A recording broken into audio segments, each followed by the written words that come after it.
30 సంవత్సరాలుగా పోరాటం చేస్తున్న ఎంఆర్పీఎస్ నాయకులకు సుప్రీంకోర్టు న్యాయం చేసిందని ఎంఆర్పీఎస్ రాష్ట్ర నాయకులు మాసాయిపేట యాదగిరి అన్నారు. మెదక్ జిల్లా మాసాయిపేట మండల కేంద్రంలో గురువారం ఎంఆర్పీఎస్ నాయకులు మీడియా సమావేశం నిర్వహించి మాట్లాడుతూ సుప్రీంకోర్టు ధర్మాసనం రాష్ట్రాలు ఎస్సీ వర్గీకరణ చేసుకోవచ్చంటూ ఇచ్చిన తీర్పును హర్షం వ్యక్తం చేశారు.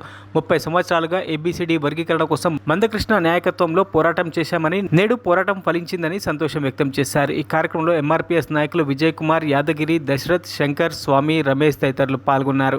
గౌరవ శ్రీ మందకృష్ణ మాదిగన్న గారి ఆధ్వర్యంలో, అన్నగారి నాయకత్వంలో సుదీర్ఘ ఉద్యమం, విరామం పెరిగిన ఉద్యమం, సుమారు 30 సంవత్సరాలు జరుగుతున్నటువంటి మాదిగలకు, ఉపకులాలకు రాజ్యాంగ ఫలాలు సమానంగా పంపిణీ చేయాలని చెప్పి సదుద్దేశంతో ప్రధాన డిమాండ్తో జరుగుతున్నటువంటి ఎంఆర్పీఎస్ ఆత్మగౌరవ ఉద్యమం నిజంగా విరామం లేని ఉద్యమం. ఈ ఉద్యమం అన్ని వర్గాలకు మరి సామాజిక న్యాయం అందించాలనే లక్ష్యంతో జరుగుతున్నటువంటి ఉద్యమం. ఈరోజు ఈ ఉద్యమం మీద సుప్రీంకోర్టు ఎస్సీ వర్గీకరణ అమలు చేసుకునే అవకాశం రాష్ట్ర ప్రభుత్వాలకు ఉందని చెప్పేసి మరి తీర్పు ఇవ్వడం, ఇది మాదిగల విజయం అనే విషయాన్ని గుర్తు చేస్తా ఉన్నాం. మందకృష్ణ మాదిగ నాయకత్వంలో ఎంఆర్పీఎస్లో పనిచేస్తున్న ప్రతి ఒక్క ఉద్యమ కార్యకర్తకు ఈ విజయం మరి వర్తిస్తున్న విషయాన్ని గుర్తు చేస్తా ఉన్నాం. కీలక తీర్పు ఇచ్చినటువంటి సుప్రీంకోర్టు ధర్మాసనానికి మరి ధన్యవాదాలు తెలియజేస్తా ఉన్నాం.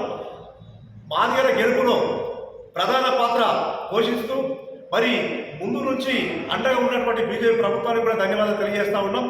మోడీ గారు ఇచ్చినటువంటి హామీని ముందుకు నడిపించి ఈరోజు సుప్రీంకోర్టులో ఒక అనుకూలమైనటువంటి తీర్పు రావడానికి మరి ప్రభుత్వమే కారణమైన విషయాన్ని కూడా గుర్తు చేస్తా ఉన్నాం.